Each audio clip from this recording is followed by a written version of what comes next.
नमस्कार, टेक्नोट्स चॅनलवर तुमचं स्वागत आहे. या व्हिडिओमध्ये आपण शिकणार आहोत की या दिलेल्या इक्वेशन्सला क्वाड्रॅटिक इक्वेशनच्या स्टँडर्ड फॉर्ममध्ये कसं कन्वर्ट करायचं. So the question is, write the following equations in the form ax square plus bx plus c is equals to 0 and then write the values of a, b and c for each equation. बरोबर आहे. So सुरुवात करूया आपण. पहिलं equation बघा काय दिलंय, 2y is equals to 10 minus y square. तर सगळ्यात पहिली गोष्ट आहे की आपल्या स्टँडर्ड फॉर्ममध्ये सगळ्या गोष्टी काय आहेत, लेफ्ट हँड साईडला आहेत आणि राईट हँड साईडला 0 आहे.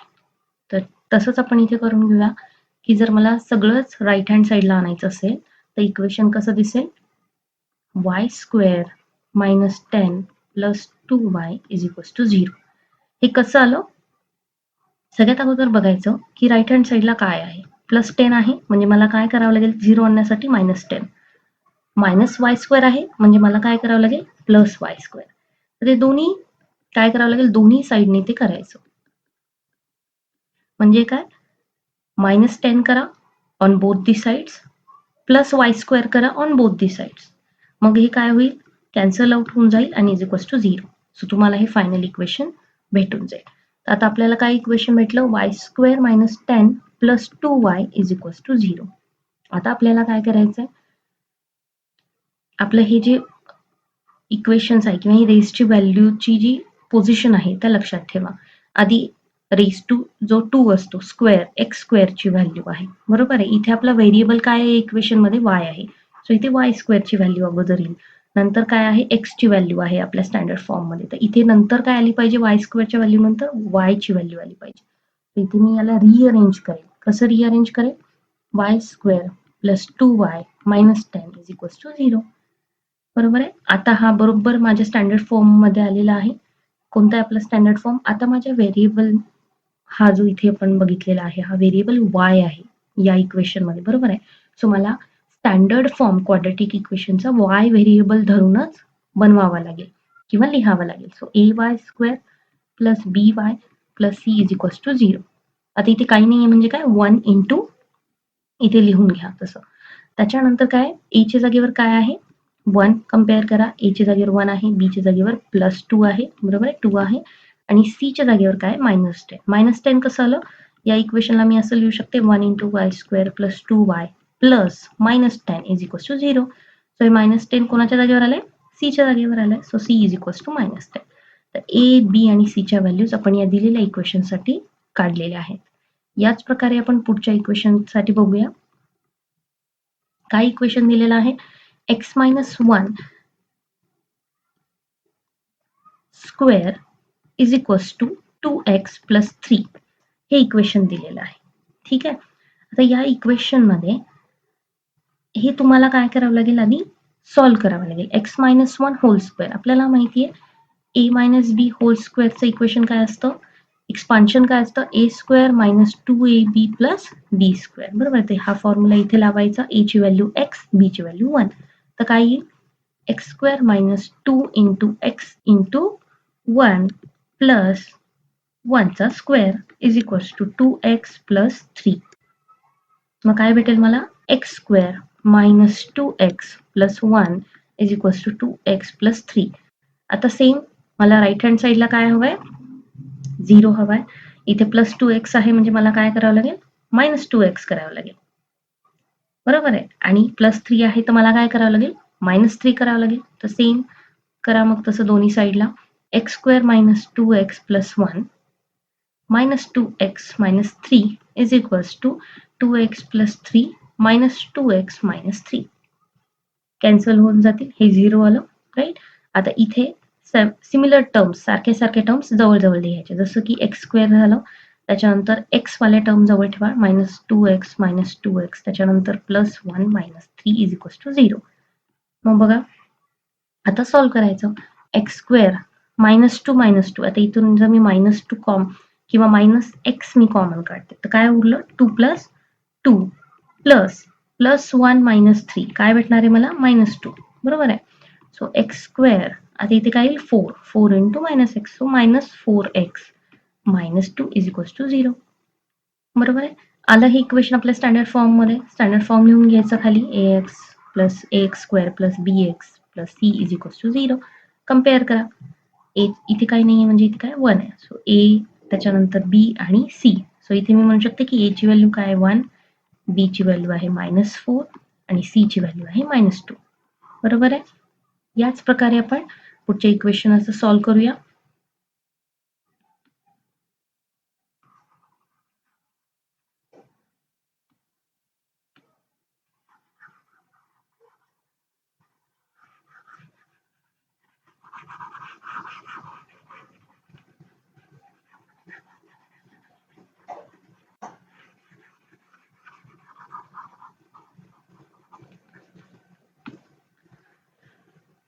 तर पुढचं इक्वेशन आहे x square plus 5x is equals to -3 x.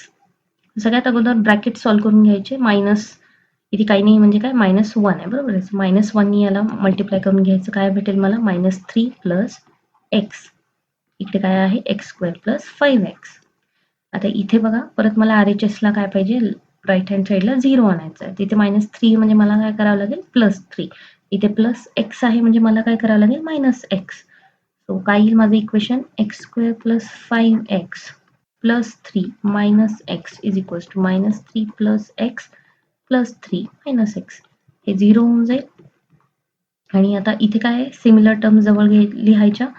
x square plus 5x minus x plus 3 is equals to 0. तर काय होईल मग equation x square plus x common घ्यायचं 5 minus 1 plus 3 is equals to 0. म्हणजे काय झालं x स्क्वेअर प्लस 5 मायनस 1 काय 4.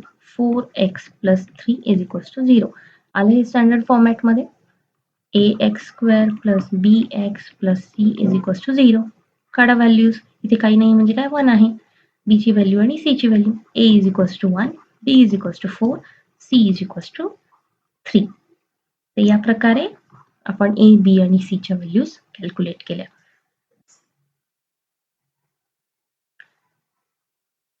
पुढचे इक्वेशन्स बघूया आता. नेक्स्ट इक्वेशन बघा काय 3m square is equals to 2m square minus 9.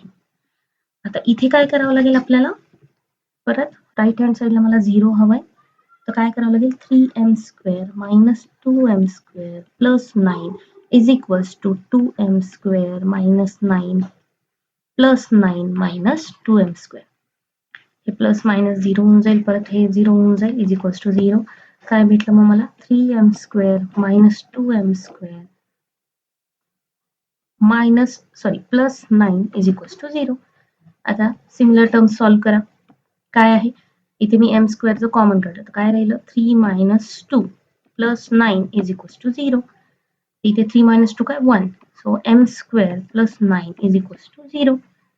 याला मी असं लिहू शकते m square plus 0 into m plus 9 is equals to 0. आणि आता हे माझं व्हेरिएबल m आहे या इक्वेशन मध्ये. तर मला स्टँडर्ड फॉर्म m मध्ये लिहावं लागेल.